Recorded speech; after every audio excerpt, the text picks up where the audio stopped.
We outline a procedure to detect and quantify Iophenoxic acid in mongoose serum.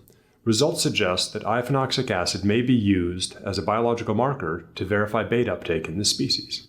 The main advantage of this method is that it allows for the quantification of Iophenoxic acid analogues at parts per billion levels using a simple-to-perform protein precipitation technique.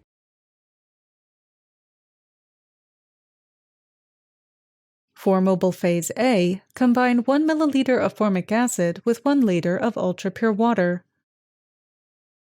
For mobile phase B, combine 1 milliliter of formic acid with 1 liter of acetonitrile. For the diluent, combine 1 milliliter of trifluoroacetic acid with 200 milliliters of acetonitrile.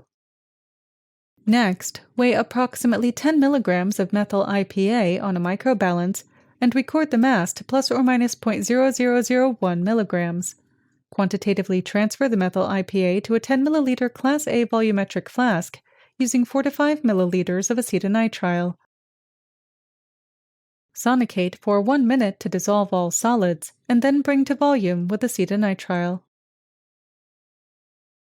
Transfer approximately 8 milliliters of each stock to 8 milliliter amber glass vials with PTFE-lined caps and store the samples at room temperature. Then, transfer the remaining stock to hazardous waste.